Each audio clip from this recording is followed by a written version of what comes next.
नमस्कार दोस्तों, मैं राहुल आप सभी का मंथन में स्वागत करता हूं। आज के इस सेशन में हम लोग कंप्यूटर की संरचना से संबंधित वन लाइनर क्वेश्चन और उसके आंसर्स को देखेंगे। इस सेशन में मैंने उन प्रश्नों को शामिल किया है जो विभिन्न प्रतियोगी परीक्षाओं में पूर्व में पूछे जा चुके हैं, जो आने वाले विभिन्न प्रतियोगी परीक्षाओं के लिए अत्यंत ही महत्वपूर्ण है। तो आइए आज के इस सेशन को हम लोग प्रारंभ करते हैं और अपने पहले प्रश्न को देखते हैं। तो आज का पहला प्रश्न है कि input device CPU, memory unit और आउटपुट डिवाइस किसके भाग हैं? तो ये कंप्यूटर की संरचना के भाग हैं। Input device CPU, memory unit और आउटपुट डिवाइस कंप्यूटर की संरचना के भाग हैं। दूसरा है प्रोसेसर में जरूरी होता है एएलयू, प्राइमरी मेमोरी और कंट्रोल यूनिट। एएलयू का फुल फॉर्म होता है arithmetic logic unit. Arithmetic logic unit ALU का फुल फॉर्म होता है। अगला प्रश्न है कि वह इनपुट डिवाइस जिसका प्रयोग अध्यापक के द्वारा आंसर शीट की जांच में किया जाता है उसे क्या कहते हैं? ओएमआर। ओएमआर के द्वारा आंसर शीट की जांच की जाती है। यहाँ ओएमआर का फुल फॉर्म होता है optical mark reader. Optical mark reader OMR का फुल फॉर्म है। नेक्स्ट प्रश्न है सीपीयू को किस नाम से जाना जाता है? सीपीयू को माइक्रो प्रोसेसर के नाम से जाना जाता है, जिसका अन्य नाम है कंप्यूटर का मस्तिष्क। और सीपीयू या माइक्रो प्रोसेसर अंक गणितीय और तार्किक गणनाएं करने में सक्षम होता है। अगला सवाल है इनपुट डिवाइस द्वारा डेटा और निर्देशों को कंप्यूटर में किया जाता है। क्या किया जाता है? तो प्रविष्ट या इंटर किया जाता है। अगला प्रश्न है अंक गणितीय गणना और तार्किक गणना का काम करता है। कौन करता है? तो एएलयू करता है। एएलयू अंक गणितीय और तार्किक गणना का कार्य कंप्यूटर में करता है, जिसका फुल फॉर्म है अर्थमेटिक लॉजिक यूनिट। अगला प्रश्न है किसके द्वारा कंप्यूटर के इनपुट और आउटपुट उपकरण को नियंत्रण में रखा जाता है? तो यह कंट्रोल यूनिट के द्वारा कंप्यूटर के इनपुट और आउटपुट उपकरण को नियंत्रण में रखा जाता है। कंट्रोल यूनिट सीपीयू का एक भाग होता है। अगला प्रश्न है कि कीबोर्ड के कितने प्रकार होते हैं? कीबोर्ड के दो प्रकार होते हैं। दोनों प्रकार कौन कौन है? तो पहला है सीरियल कीबोर्ड और दूसरा है पैरेलल कीबोर्ड। नेक्स्ट है कंप्यूटर मेमोरी के द्वारा क्या कार्य किया जाता है? तो किसी निर्देश, सूचना अथवा परिणाम को संचित मेमोरी के द्वारा किया जाता है। नेक्स्ट है सहायक मेमोरी का उपयोग मुख्यतः किस प्रकार के आंकड़े को एकत्रित करने हेतु किया जाता है? तो वैसे आंकड़े जिसे हम लोगों को बैकअप के रूप में रखना होता है, तो बैकअप डेटा के रूप में रखे जाने वाले आंकड़ों को सहायक मेमोरी या ऑक्सिलरी मेमोरी में रखा जाता है। नेक्स्ट है पेन ड्राइव को कहते हैं। पेन ड्राइव को यूएसबी फ्लैश ड्राइव के नाम से जानते हैं। कंप्यूटर की मुख्य स्मृति का अन्य नाम है प्राइमरी मेमोरी या इंटरनल मेमोरी। कंप्यूटर की मुख्य स्मृति या मेन मेमोरी को हम लोग कहते हैं। इसके प्रमुख प्रकार कौन कौन से हैं? इसके प्रमुख प्रकार हैं रैम, जिसे हम लोग random access memory, ROM read only memory, EPROM PROM जिसे हम लोग प्रोग्रामेबल रीड ओनली मेमोरी कहते हैं, EEPROM electronically erasable programmable read only memory के नाम से इसे हम लोग जानते हैं, ईईप्रोम। कैश मेमोरी और रजिस्टर, तो RAM, ROM, EPROM, PROM, EEPROM, cache memory और रजिस्टर्स को हम लोग प्राइमरी मेमोरी के रूप में जानते हैं। नेक्स्ट है वह मेमोरी जिसका एक्सेस टाइम सबसे कम होता है। कौन सा है? तो कैश मेमोरी। कैश मेमोरी और रजिस्टर्स का जो एक्सेस टाइम होता है इन दोनों का सबसे कम होता है। यहाँ उल्लेखनीय करते हैं कि यदि हम लोग सबसे तेज मेमोरी की जब बात करेंगे तो रजिस्टर की जो मेमोरी होगी सर्वाधिक तेज होगी, उसके बाद आपका कैश मेमोरी का स्थान आता है। रजिस्टर पहले स्थान पर है और कैश मेमोरी दूसरे स्थान पर है। अगला प्रश्न है हार्ड डिस्क का आंतरिक ट्रैक का घनत्व सबसे बाहरी ट्रैक के घनत्व से क्या होता है? तो आंतरिक ट्रैक का जो घनत्व होगा वह अधिक होगा। नेक्स्ट है फाइलों और फोल्डर्स को कंप्यूटर हार्ड डिस्क पर किस संरचना के रूप में व्यवस्थित किया जाता है? तो यह है आपका ट्री संरचना के रूप में फाइल्स और फोल्डर्स को कंप्यूटर हार्ड डिस्क में संरक्षित किया जाता है। अगला प्रश्न है कि एक कॉम्पैक्ट डिस्क में आंकड़ों के भंडारण के लिए किस तकनीक का प्रयोग किया जाता है। तो यह तकनीक है लेजर तकनीक के द्वारा सीडी में आंकड़ों का भंडारण किया जाता है और यह एक ऑप्टिकल मेथड या प्रकाशिक पद्धति है। नेक्स्ट है फ्लॉपी। क्या है? तो फ्लॉपी एक स्टोरेज डिवाइस है जो वर्तमान समय में समाप्त हो चुकी है, इसका उपयोग नहीं होता है। इसका साइज होता था 3.5 इंच और 5.25 इंच। नेक्स्ट है इंडेक्स होल किस स्टोरेज डिवाइस से संबंधित है। तो इंडेक्स होल का संबंध फ्लॉपी डिस्क से था। नेक्स्ट है ब्लू रे डिस्क। क्या है? तो एक डेटा संग्रहण प्रणाली है और यह एक कॉम्पैक्ट डिस्क का उदाहरण है। नेक्स्ट है कंप्यूटर में लगे अन्य उपकरण अथवा प्रिंटर द्वारा उत्पन्न ध्वनि को क्या कहते हैं। तो कंप्यूटर में लगे उपकरण अथवा प्रिंटर द्वारा उत्पन्न ध्वनि को व्हाइट नोरस कहा जाता है। बहुत ही महत्वपूर्ण है, ध्यान रखिएगा, व्हाइट नोरस। नेक्स्ट है परिवर्तित डेटा को स्टोर करने में उपयोग किया जाता है। किसका उपयोग किया जाता है? तो ईप्रोम का उपयोग परिवर्तित डेटा को स्टोर करने में किया जाता है। नेक्स्ट है अस्थायी मेमोरी होती है। रैम एक अस्थायी मेमोरी है जिसका full form random access memory होता है। नेक्स्ट है जब प्रोसेसर प्रोग्राम अथवा आंकड़ों को प्रयोग कर रहा है तब उसे कहाँ रखा जाता है। तब उसे मुख्य स्मृति या मेन मेमोरी या हम लोग कह सकते हैं कि उसे रैम में रखा जाता है। नेक्स्ट है माउस की वह श्रेणी माउस मूवमेंट का पता लगाने के लिए लेजर का उपयोग करती है। क्या कहलाती है? तो यह कहलाती है ऑप्टिकल माउस। और वर्तमान समय में ऑप्टिकल माउस का प्रयोग अत्यधिक प्रचलन में है। नेक्स्ट है फ्लॉपी डिस्क पर आंकड़े एक रिंग्स में रिकॉर्ड किया जाता है, उसका नाम क्या है? तो उसका नाम होता है राउंडर्स। फ्लॉपी डिस्क पर जो आंकड़े थे उसे रिकॉर्ड करने के लिए राउंडर्स का प्रयोग किया जाता था। राउंडर्स में आंकड़ों को रखा जाता था। नेक्स्ट है सेकेंडरी स्टोरेज मीडिया से हार्ड डिस्क में सॉफ्टवेयर प्रोग्रामों को कॉपी करने की प्रक्रिया को क्या कहते हैं? तो इसे हम लोग कहते हैं इंस्टॉलेशन। सेकेंडरी स्टोरेज मीडिया क्या हो गया मेरा? तो मेरा हार्ड ड्राइव जो है ये सेकेंडरी स्टोरेज मीडिया हो गया। नेक्स्ट है हमारा उपयोगकर्ता द्वारा आंकड़ों को एक से अधिक बार एकत्रित करने की क्षमता है। किसमें? तो CDRW में। CDRW का फुल फॉर्म क्या होता है? Compact disc read and write. CDRW में आंकड़ों को एक से अधिक बार डाला जा सकता है और उसे इरेज किया जा सकता है। नेक्स्ट है कंप्यूटर का वह भाग जो सूचना को संग्रहित करने में सहायक होता है, वह क्या है? Disk drive. डिस्क ड्राइव में हम लोग सूचना को संग्रहित करते हैं। ध्यान रखिएगा ये डिस्क ड्राइव और CDRW जितना भी है आपका, ये सभी सेकेंडरी स्टोरेज के उदाहरण हैं। सेकेंडरी स्टोरेज के उदाहरण हैं और ये सारे जो प्रश्न हैं इनके ऑप्शंस के अनुसार ये उत्तर सही होंगे। ऑप्शंस के अनुसार उत्तर ये सही हो सकते हैं। नेक्स्ट है हार्ड डिस्क किस प्रकार की स्टोरेज डिवाइस है। तो हार्ड डिस्क आपका स्थायी स्टोरेज डिवाइस है। हार्ड डिस्क स्थायी स्टोरेज डिवाइस है जिसे हम लोग कंप्यूटर के अंदर में इंस्टॉल करते हैं। नेक्स्ट है CPU। क्या है?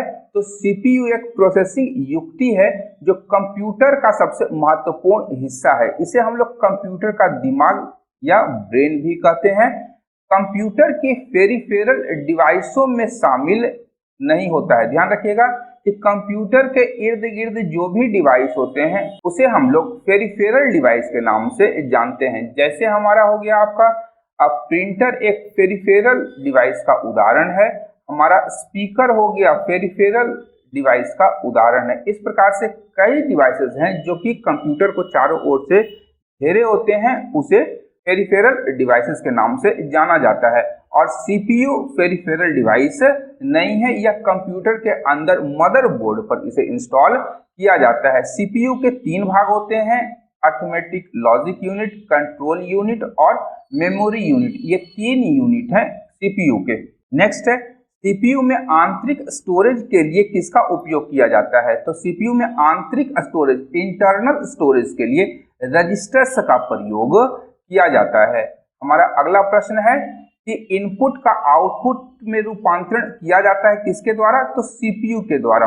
हम लोग इनपुट के रूप में CPU को या तो कोई निर्देश दे सकते हैं या कोई डेटा दे सकते हैं। निर्देश के आधार पर हमारा सिस्टम काम करेगा और यदि डेटा कोई प्रोवाइड करवा रहे हैं तो इसके आधार पर कोई सूचना या प्रदान करेगा, वो भी प्रोसेस करके। तो जो भी इनपुट करेंगे उसे सीपीयू प्रोसेस करके आउटपुट में रूपांतरित करता है।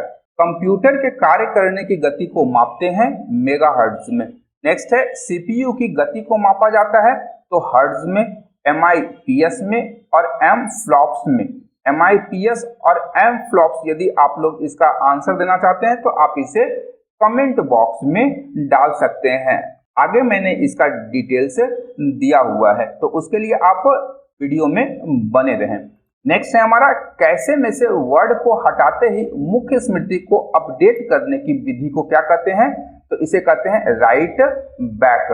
नेक्स्ट है कैश मेमोरी कार्य करती है तो सीपीयू और रैम के बीच में रहती है और इन्हीं दोनों के मध्य में रहते हुए कैश मेमोरी काम करती है।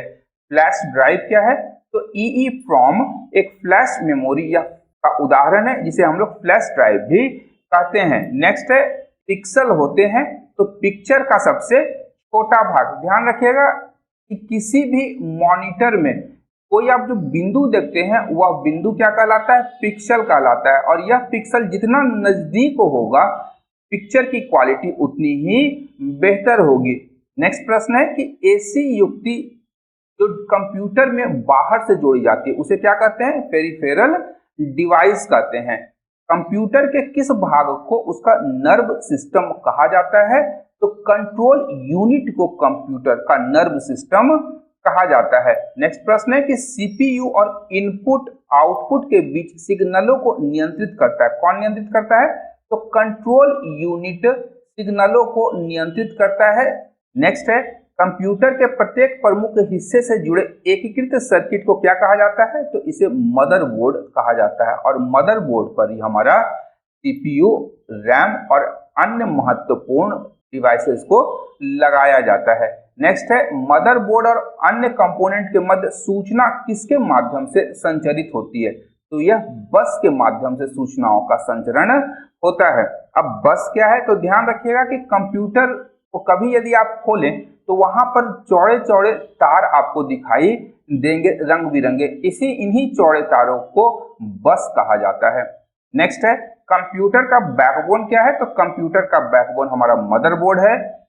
कंप्यूटिंग में एक मदरबोर्ड की बनावट और आकार के लिए दिया गया शब्द है form factor. Form factor computing में मदरबोर्ड की बनावट और आकार के लिए दिया गया एक शब्द है। नेक्स्ट है एनालॉग सिग्नल को डिजिटल सिग्नल में परिवर्तित कर देता है। कौन परिवर्तित करता है, तो मॉड्यूलेटर। मॉड्यूलेटर एनालॉग सिग्नल को डिजिटल सिग्नल में परिवर्तित करता है। मॉडम का पूरा नाम क्या है, तो मॉड्यूलेटर और डीमॉड्यूलेटर। डीमॉड्यूलेटर मॉडम का पूरा नाम है। मॉडम एक कम्युनिकेशन डिवाइस है और इंटरनेट की सुविधा के लिए इसका प्रयोग किया जाता है। कंप्यूटर के सभी हार्डवेयर की जांच करता है, कौन करता है, तो बायोस करता है। बायोस का फुल फॉर्म क्या है, बेसिक इनपुट आउटपुट सिस्टम। और जब भी आप कंप्यूटर स्टार्ट करते हैं तो सबसे पहले बायोस ही स्टार्ट होता है और वह सारे हार्डवेयर की जांच करता है। यह किसका उदाहरण है बायोस, तो बायोस रोम का उदाहरण है, रीड ओनली मेमोरी का। कंप्यूटर के मुख्य भाग हैं, कितने भाग, तो 6 भाग हैं कंप्यूटर के। इसमें आपका है monitor, CPU, keyboard, mouse, speaker और प्रिंटर। ये मूल रूप से कंप्यूटर के 6 भाग हैं। और कंप्यूटर स्वयं से किसी भी चीज को अंडरस्टैंड या समझ नहीं सकता है, उसके लिए हमें निर्देश या कमांड देने की आवश्यकता होती है। परंतु इसका अपवाद क्या है, आर्टिफिशियल इंटेलिजेंस। यह स्वयं से सोच और समझ सकता है और उसका जवाब दे सकता है। नेक्स्ट है कि एएलयू की संकल्पना किसने प्रस्तुत की थी, तो इसकी संकल्पना जॉन वॉन न्यूमैन ने प्रस्तुत की थी। नेक्स्ट है कंप्यूटर प्रणाली में अर्थमेटिक और लॉजिक यूनिट क्या होती है, तो यह एक डिजिटल सर्किट है। अर्थमेटिक और लॉजिक यूनिट दोनों डिजिटल सर्किट है। नेक्स्ट है कंप्यूटर को निर्बाध विद्युत आपूर्ति सुनिश्चित कौन करता है, तो यूपीएस। यूपीएस कंप्यूटर को निर्बाध विद्युत आपूर्ति सुनिश्चित करता है। बिजली आपूर्ति बंद कर दिए जाने के बाद जो स्टोरेज अपना आंकड़ा रखती है उसे क्या कहते हैं, उसे नॉन वोलाटाइल मेमोरी कहा जाता है। और इसमें प्रमुख प्रकार किसका है, तो रोम इसका एक प्रमुख उदाहरण है। रीड ओनली मेमोरी बिजली जाने के बाद भी अपने अंदर आंकड़ा सुरक्षित रखती है। यद्यपि यहाँ ध्यान रखिएगा कि हार्ड डिस्क ड्राइव में भी जो आंकड़े होते हैं वह सेव करके सुरक्षित रखे जाते हैं और हार्ड डिस्क ड्राइव एक नॉन वोलाटाइल मेमोरी का उदाहरण है। नेक्स्ट है कंप्यूटर प्रणाली के लिए विस्तार क्षमता प्रदान करता है। कौन प्रदान करता है, तो स्लॉट्स। स्लॉट्स कंप्यूटर प्रणाली के लिए विस्तार क्षमता प्रदान करता है। इसका उदाहरण है मेमोरी स्लॉट्स। यदि आपका रैम 4 GB का है और स्लॉट्स आपके मदरबोर्ड में है तो आप नेक्स्ट 4 GB से उसे अपग्रेड कर सकते हैं। अपग्रेडेशन के बाद कंप्यूटर प्रणाली का विस्तार हो जाता है। नेक्स्ट है विभिन्न समस्याओं को हल करने का लचीलापन कंप्यूटर की किस विशेषता को प्रदर्शित करता है, तो यह कंप्यूटर की वर्सेटिलिटी है या बहुविज्ञता है जिसके कारण यह विभिन्न समस्याओं को हल कर पाता है। नेक्स्ट है कंप्यूटर में शब्द की लंबाई मापी जाती है, तो यह बीट्स में मापी जाती है और बीट्स बाइनरी डिजिट को हम लोग स्मॉल रूप में बीट्स की संज्ञा देते हैं। BIT और S बीट्स, BITS बीट्स मिलकर के हमारा बाइनरी डिजिट से हमारा बिट्स बनता है। और बिट्स का मतलब क्या हुआ, या तो 0 या 1। 0 का अर्थ आपका ऑफ से है और 1 का अर्थ ऑन से। एक बिट बराबर 8 बाइट होता है, ध्यान रखिएगा, एक बिट बराबर 8 बाइट। कंप्यूटर विशिष्टता किसके साथ कार्य करके आंकड़ों की सूचना में प्रोसेसिंग करते हैं, तो वर्ड्स के साथ कार्य करके आंकड़ों की सूचना में प्रोसेसिंग करते हैं। देरी से बचने के लिए अगले आंकड़े या निर्देश को प्रोसेस करने के लिए एकत्रित स्पेस है कैश मेमोरी। ध्यान रखिएगा, कैश मेमोरी में सर्वप्रथम आंकड़े को लाया जाता है जिसे बाद में CPU प्रोसेस करता है। जब वो पावर ऑफ कर दी जाती है तो यह मेमोरी अपने आंकड़ा को नष्ट कर देती है। इस मेमोरी को क्या कहते हैं, तो यह अस्थायी मेमोरी या वोलेटाइल मेमोरी का उदाहरण है। इसका प्रमुख उदाहरण हमारा रैम है। रैम का लीजिए, कैश मेमोरी और रजिस्टर्स। रैम, कैश मेमोरी और रजिस्टर्स वोलेटाइल मेमोरी का प्रमुख उदाहरण है। नेक्स्ट प्रश्न है कि यदि यूजर को CPU में तत्काल उपलब्ध सूचना की जरूरत है तो यह कहाँ एकत्र की जानी चाहिए। वैसी सूचना जिसे तत्काल उपलब्ध होना चाहिए वैसी सूचनाओं को रैम में एकत्रित किया जाता है। नेक्स्ट प्रश्न है द्वितीयक मेमोरी का एक अन्य नाम है, इसे एक्सटर्नल मेमोरी के नाम से भी हम लोग जानते हैं। और यहाँ पर HDD, hard disk drive, CD, floppy disk और अन्य डिवाइसेस का उपयोग एक्सटर्नल मेमोरी के रूप में किया जाता है। रोम में एकत्रित किए गए प्रोग्राम कहलाते हैं फर्मवेयर। ध्यान रखिएगा, रोम में जो भी प्रोग्राम एकत्रित किए जाएंगे उसे फर्मवेयर का नाम दिया जाता है। नेक्स्ट है वह तकनीक जिसमें प्रोसेस को मुख्य स्मृति से रिमूव किया जाता है तथा सेकेंडरी मेमोरी में संचित किया जाता है, तो वह तकनीक स्वैपिंग कहलाती है। वह तकनीक क्या कहलाएगी, स्वैपिंग कहलाएगी। यानी मेन मेमोरी से जब हम किसी सूचना को हटा करके सेकेंडरी मेमोरी में सेव करते हैं तो उसे स्वैपिंग कहा जाता है। नेक्स्ट है मेमोरी में उपस्थित डेटा को पुनः प्राप्त करने की प्रक्रिया को क्या कहा जाता है, तो इस प्रक्रिया को रीड आउट और रीड फ्रॉम कहा जाता है। नेक्स्ट प्रश्न है ब्लैक बॉक्स का संबंध है इनकैप्सुलेशन से। ब्लैक बॉक्स का संबंध किससे है, तो इनकैप्सुलेशन से। नेक्स्ट है कि द्विध्रुवीय उपकरण बाइपोलर डिवाइसेस की आवश्यकता होती है। कैश मेमोरी और माइक्रो प्रोग्राम के निर्माण में द्विध्रुवीय उपकरण की आवश्यकता होती है।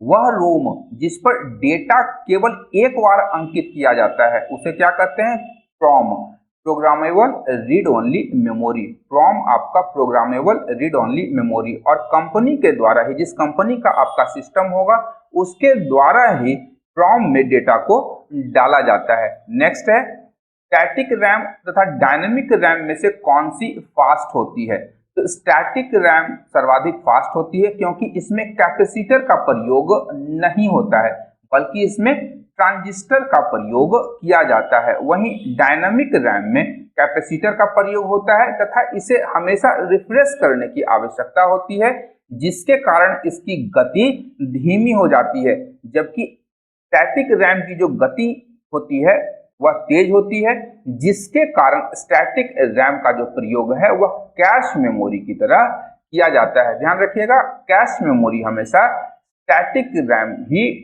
हो सकता है। नेक्स्ट प्रश्न है कि जब प्रोसेसर प्रोग्राम और डाटा का प्रयोग कर रहा होता है तब उन्हें कहाँ संचित किया जाता है? तो उन्हें मेन मेमोरी या रैम में संचित किया जाता है। मेन मेमोरी किसे हम लोग कहते हैं? तो रैम को मेन मेमोरी कहा जाता है। और जब प्रोसेसर प्रोग्राम और डेटा का प्रयोग कर रहा होता है तो उसे रैम में संचित किया जाता है। नेक्स्ट है, माइक्रो कंप्यूटर हार्डवेयर में फिजिकल उपकरणों के 3 बुनियादी वर्ग कौन कौन से हैं? तो पहला है सिस्टम यूनिट, दूसरा है इनपुट और तीसरा है आउटपुट यूनिट तथा मेमोरी। सिस्टम यूनिट, इनपुट एवं आउटपुट यूनिट तथा मेमोरी माइक्रो कंप्यूटर हार्डवेयर में फिजिकल उपकरणों के 3 महत्वपूर्ण या बुनियादी वर्ग हैं। नेक्स्ट है, कंप्यूटर के 4 प्रमुख कार्यों का सही क्रम क्या है? तो इनका क्रम है इनपुट, प्रोसेस, आउटपुट और स्टोरेज। हम लोग इनपुट डिवाइस के माध्यम से कंप्यूटर के अंदर डेटा को इनपुट करते हैं, सीपीयू उसे प्रोसेस करता है और प्रोसेस करने के उपरांत सूचना के रूप में, इंफॉर्मेशन के रूप में आउटपुट देता है, जिसे हम लोग या तो मॉनिटर पर या प्रिंटर के माध्यम से उसे प्रिंट कर सकते हैं उस सूचना को।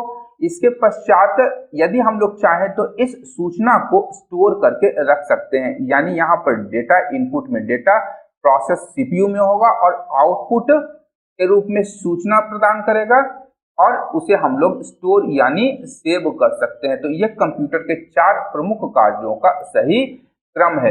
नेक्स्ट है, कंप्यूटर किसी प्रोग्राम को किस क्रम में निष्पादित करता है? तो कंप्यूटर किसी प्रोग्राम को सबसे पहले फेच करता है, फिर उसे डिकोड करता है और फिर उसे एग्जीक्यूट करता है। ध्यान रखिएगा, डिकोडिंग का आशय यहाँ पर जो हमारा लैंग्वेज है उसमें परिवर्तन होता है। नेक्स्ट है, कमांड को ले जाने की प्रक्रिया क्या कहलाती है? तो कमांड को ले जाने की प्रक्रिया फेचिंग कहलाती है। जब कंप्यूटर मशीन के इंस्ट्रक्शंस को एग्जीक्यूट करता है तो इंस्ट्रक्शन फेज के बाद एग्जीक्यूशन फेज को क्या कहते हैं? तो इंस्ट्रक्शन फेज के बाद एग्जीक्यूशन फेज को मशीन साइकिल कहा जाता है। प्रोसेसर और मुख्य मेमोरी के बीच गति भेद को समायोजित करने के लिए प्रयुक्त बफर मेमोरी को क्या कहते हैं? तो इसे कैश मेमोरी कहा जाता है और यह मेन मेमोरी और सीपीयू के बीच स्थित होती है। नेक्स्ट है, गीगो का संबंध है। गीगो का संबंध त्रुटि रहित कार्य से है। त्रुटि रहित कार्य से किसका संबंध है? गीगो का संबंध है। नेक्स्ट है, सिस्टम यूनिट का एक भाग है, सीपीयू सिस्टम यूनिट का भाग है। नेक्स्ट है, रैम एवं रोम स्थित होता है कहां पर? तो रैम और रोम दोनों मदरबोर्ड पर स्थित होता है। प्रोसेसर तथा मेन मेमोरी के साथ दोनों मदरबोर्ड पर स्थित होते हैं। नेक्स्ट है, सिस्टम यूनिट क्या है? तो सिस्टम यूनिट एक बॉक्स है जिसमें सभी कंपोनेंट स्थापित किए जाते हैं। यानी इलेक्ट्रॉनिक उपकरणों को सुरक्षित कौन रखता है? तो हमारा सिस्टम यूनिट, यानी जो डब्बा हम लोग देखते हैं जिसे हम लोग साधारणतः सीपीयू कहते हैं, जबकि ये सीपीयू नहीं है, ये क्या है? सिस्टम यूनिट है। इसके अंदर ही सारे जो कंपोनेंट्स है इलेक्ट्रॉनिक उपकरण, चाहे आपका मदरबोर्ड हो या आपका हार्ड डिस्क हो या अन्य जो भी हमारे डिवाइसेस हैं, वो सारे इसी सिस्टम यूनिट के अंदर इंस्टॉल किए जाते हैं। नेक्स्ट है, तारों का समूह जिसके द्वारा कंप्यूटर के एक भाग से दूसरे भाग तक डेटा भेजा जाता है। तो ध्यान रखिएगा, बस के द्वारा ही डेटा को एक भाग से दूसरे भाग में भेजा जाता है। नेक्स्ट है, मदरबोर्ड पर सीपीयू तथा मदरबोर्ड पर लगे दूसरे कंपोनेंट को कौन जोड़ता है? तो इसे सिस्टम बस के द्वारा जोड़ा जाता है। मदरबोर्ड पर सीपीयू तथा दूसरे कंपोनेंट को सिस्टम बस के द्वारा आपस में जोड़ा जाता है। नेक्स्ट है, एएलयू जिस डेटा और इंस्ट्रक्शंस पर काम करता है वह कहाँ स्टोर होता है? तो वह रजिस्टर्स में स्टोर होता है। नेक्स्ट है, यूएसबी का तात्पर्य क्या है? यूएसबी का तात्पर्य है यूनिवर्सल सीरियल बस और यह एक फ्लैश मेमोरी का उदाहरण है। यूएसबी फ्लैश मेमोरी का उदाहरण है। नेक्स्ट है, कंप्यूटर सिस्टम में प्रोसेसिंग स्पीड या प्रोसेसर की गति मापी जाती है। तो मिलियन इंस्ट्रक्शंस पर सेकंड, मिलियन इंस्ट्रक्शंस पर सेकंड या MIPS में कंप्यूटर सिस्टम में प्रोसेसिंग स्पीड या प्रोसेसर की गति को मापी जाती है। 1 बिलियन साइकिल प्रति सेकंड कहलाता है तो गीगाहर्ट्ज, ध्यान रखिएगा 1 बिलियन साइकिल प्रति सेकंड गीगाहर्ट्ज कहलाता है। नेक्स्ट है कंप्यूटर प्रोसेसर के क्लॉक दर या गति को मापते हैं किसके द्वारा, तो मेगाहर्ट्ज या गीगाहर्ट्ज के द्वारा क्लॉक दर या उसकी गति को मापते हैं। नेक्स्ट है कंप्यूटर सिस्टम की घड़ी क्या है, तो यह एक टाइमिंग डिवाइस है। कंप्यूटर सिस्टम एक टाइमिंग डिवाइस है और कंप्यूटर के ऑपरेशन को सिंक्रोनाइज करने के लिए इलेक्ट्रिकल पल्स पैदा करती है। कंप्यूटर सिस्टम की जो घड़ी होती है वह इलेक्ट्रिकल पल्स पैदा करती है जो कंप्यूटर के ऑपरेशंस को सिंक्रोनाइज करती है। नेक्स्ट है सीपीयू के अर्थमेटिक एंड लॉजिक यूनिट में होता है, क्या होता है, तो रजिस्टर्स होता है। सीपीयू के अर्थमेटिक एंड लॉजिक यूनिट में रजिस्टर्स होता है। प्रोसेसर के 3 मुख्य भाग होते हैं, कौन कौन से, तो एएलयू कंट्रोल यूनिट और रजिस्टर मेमोरी से हम लोग कहते हैं। नेक्स्ट है जब प्रोसेसर प्रोग्राम तथा डेटा का प्रयोग कर रहा होता है तो उन्हें रखा जाता है, कहाँ रखा जाता है, मेन मेमोरी में, यानी उन प्रोग्राम और डेटा को रैम में रखा जाता है। नेक्स्ट है सीपीयू का कार्य निष्पादन प्रायः मापा जाता है तो मिलियन इंस्ट्रक्शंस पर सेकंड में सीपीयू का कार्य निष्पादन मापा जाता है। नेक्स्ट है बफर क्या है और यह कहाँ स्थित होता है, तो बफर एक अस्थायी स्टोरेज क्षेत्र है तथा यह रैम में स्थित होता है। कंप्यूटर में जब कोई डेटा डाला जाता है तो वह सबसे पहले बफर में ही स्टोर होता है और बफर में डेटा को एक स्थान से दूसरे स्थान पर स्थानांतरित करने के लिए रखा जाता है। ध्यान रखिएगा यदि कोई भी मूवी या कोई भी डेटा या फाइल जब हम लोग इंटरनेट से डाउनलोड करते हैं तो वह सबसे पहले कहाँ जाता है, वह सबसे पहले बफर में जाता है। और हम लोग हमेशा कहते हैं कि बहुत ज्यादा बफरिंग हो रहा है, यानी उसकी स्पीड काफी ज्यादा स्लो है। इसके मानदंड के लिए भी हम लोग इस शब्द का प्रयोग कभी कभी करते हैं। नेक्स्ट है कंप्यूटर के कार्य निष्पादन करने की क्षमता किस पर निर्भर करती है, तो कंप्यूटर के कार्य निष्पादन करने की क्षमता रजिस्टर्स, रैम तथा कैश मेमोरी के आकार और सिस्टम क्लॉक की गति पर निर्भर करती है। नेक्स्ट है मदरबोर्ड पर चिप के कनेक्टिंग पॉइंट को क्या कहते हैं, तो चिप के कनेक्टिंग पॉइंट को सॉकेट्स कहा जाता है। नेक्स्ट है किसी डिजिटल कंप्यूटर की कंट्रोल यूनिट को क्या कहते हैं, तो उसे क्लॉक कहा जाता है। स्ट्रक्चर ऑफ कंप्यूटर के Q&A का सेशन यहीं पर समाप्त होता है। आशा करता हूं कि आज का सेशन आप लोगों के लिए लाभकारी होगा तथा आने वाले विभिन्न प्रतियोगी परीक्षाओं में ये जो प्रश्न पूछे जा सकते हैं इसे आप लोग हल कर सकते हैं। यदि आज का सेशन आप लोगों के लिए लाभकारी है तो मेरे चैनल को लाइक और शेयर करने के अतिरिक्त सब्सक्राइब करना बिल्कुल भी न भूलें। अंत तक देखने के लिए धन्यवाद। देखते रहिए मंथन, क्योंकि मैं इस प्रकार के वीडियोस लाता रहता हूँ। Thank you.